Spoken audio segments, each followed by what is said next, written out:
donc, il y a du monde. Hein. C'est la Bretagne. C'est chouette. Ça, c'est pour le Tour de France. Là, Camille, c'est bon, t'as capté? Vous pouvez vous approcher là? Je tiens aussi mon petit micro. Désolée, il y a peu d'espace, mais on fait ce qu'on peut. Je vous écoute. Marion, la Bretagne, c'était vraiment un départ idéal là, et avec ces 3 étapes, dont les 2 premières qui promettent d'ores et déjà de grands moments, vous êtes en attente de ça justement. Oui, évidemment, c'est partir depuis la région Bretagne qui est une terre de champions et de championnes, et puis on parle à un public de connaisseurs et de pratiquants. Évidemment que c'était très important pour nous de partir, j'ai même envie de dire logique, depuis cette belle région. On sait très bien que le Tour de France Femmes, eh bien, c'est des parcours, c'est également une course cycliste avec les performances des championnes qui vont avec, mais également la beauté des paysages où la force du Tour de France, justement, c'est que ça s'adresse à un public de passionnés, mais également des gens qui ne vont pas forcément regarder du vélo tout au long de l'année. Et la Bretagne répond vraiment à toutes ces caractéristiques. On peut faire un parcours qui est déjà très punchy pour ces 2 premières étapes. Donc partir de Vannes, le port de Plaisance qui est magnifique, on arrivera avec 3 ascensions de Cadoudal, donc première étape pour les puncheuses. Le lendemain, une étape 100% finistérienne, Brest-Quimper, et cette arrivée mythique où Peter Sagan s'était déjà imposé. Donc 2 étapes déjà très importantes pour le classement général, où Pauline Ferrand-Prévot a eu des mots assez forts pour cette région Bretagne, juste après son sacre sur Paris-Roubaix Femmes, c'était samedi dernier, qui nous a dit, moi si j'ai pris le départ de Paris-Roubaix, justement c'est parce que ce grand départ se fera sur des routes très punchy, parfois un peu sinueuses, donc il faut que je reprenne mes marques dans le peloton. Donc c'est vous dire l'importance de ce grand départ et qui peut être déjà très important pour le restant de la semaine. On peut s'attendre au même engouement qu'on a eu l'an dernier aux Pays-Bas ou... Oui, je crois vraiment qu'on va avoir un succès populaire juste assez dingue parce que les Bretons aiment le vélo, le pratiquent.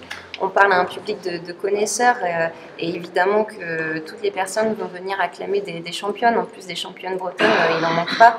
Donc non, évidemment, on s'attend à un succès populaire assez incroyable avec tous les codes qu'on a repris du Tour de France Hommes. La magie du Tour avec la caravane, évidemment, et puis un village départ qui sera conséquent. Est-ce que le Tour peut déjà se jouer dans ces 3 premières étapes de Bretagne? Sur les étapes, sur le Tour de France, que ce soit chez les hommes ou chez les femmes, évidemment, chaque étape est importante et ces 2 premières étapes sont déjà très piégeuses, avec un parcours vraiment pour puncheuses et où on pourrait perdre du temps. Donc non, 2 étapes très importantes. Je sais que les championnes vont venir repérer. Il y aura cette 3e étape qui partira de Lagacy pour aller à Angers, où là, ça sera vraiment plus un profil pour sprinteuse. Mais évidemment que ces 2 premières étapes regorgent de pièges. Est-ce que vous considérez avoir atteint vos objectifs en 4 ans? Alors, j'ai pas envie de dire qu'on a atteint nos objectifs parce que moi, j'ai envie tout le temps de me remettre en question et c'est comme ça, je pense qu'on avance dans la vie en règle générale. En 4 éditions, ce dont je suis le plus fière, c'est que j'ai l'impression que dès la première édition, on s'est fait vraiment adopter par le grand public. On est rentré dans le quotidien des gens parce qu'on est pendant les vacances, parce que les gens ont compris que c'était un vrai Tour de France et qu'il y avait toute la magie qui opérait. Le spectacle est gratuit, les gens viennent nous voir sur le bord des routes et c'est vraiment un succès populaire. Moi, quand je vois la présence de gamins, de gamines au bord des routes, mais pas que, vraiment, je suis impressionnée qu'en 4 ans, on ait réussi à un tel résultat, qu'on passe de 8 jours de course à 9 jours, c'est un message fort envoyé au cyclisme féminin. Ça veut dire qu'évidemment, on ne se repose pas sur nos lauriers et surtout qu'on se ferme la porte à rien. Et vous êtes optimiste pour le cyclisme féminin justement? Je suis plus qu'optimiste. Je savais qu'il allait progresser, je savais qu'il nous fallait une course de référence justement pour nous faire connaître, parce que le problème, c'est qu'il n'y avait pas de médias qui s'intéressaient au cyclisme féminin. Donc on ne connaissait pas les championnes, et les championnes ont répondu de la meilleure des manières dès la première édition en répondant à la pédale. Ça a été un spectacle juste formidable. Je pense que l'épreuve de l'année dernière a marqué les esprits avec ces 4 petites secondes entre Neia Doma et Demi Vollering. Donc non, vraiment les gens ont appris à aimer le cyclisme féminin où il y a du suspense jusqu'au bout. Que ce soit Paris-Roubaix ou à 30 km de l'arrivée, il y a encore 20 km de l'arrivée, il y a encore 30 filles qui sont capables de remporter la victoire au Vélodrome. C'est juste des scénarios de course qui sont formidables à regarder. Donc pour toutes ces raisons, je suis très optimiste pour le développement du cyclisme féminin. Et vous disiez que vous avez connu le sport féminin. La présence de Pauline Ferrand-Prévot, évidemment, quand elle a annoncé l'année dernière, après son titre en VTT sur les Jeux Olympiques, revenir sur la route pour remporter le Tour de France Femmes avec Zwift, évidemment, nous on était très heureux parce que déjà ça montre en tant qu'organisateur qu'on fait du bon boulot, parce que c'est une course qui donne envie à d'immenses championnes de revenir sur la route pour y participer et le gagner. C'est le cas de Pauline Ferrand-Prévot, mais c'est également le cas de Anna van der Breggen, qui avait pris sa retraite sportive depuis plus de 3 ans. Donc ça donne envie vraiment à des immenses championnes de revenir. Ça montre vraiment que c'est une très belle épreuve et qu'on a envie d'y participer. Et forcément que la présence de Pauline Ferrand-Prévot résonne en nous. Et c'est un sens un peu plus particulier parce que c'est une Française, parce que c'est pour moi une championne qui dépasse même les cadres du sport. Tout le monde la connaît. Elle a une image et elle va donner encore plus d'envie à des jeunes filles de monter sur un vélo.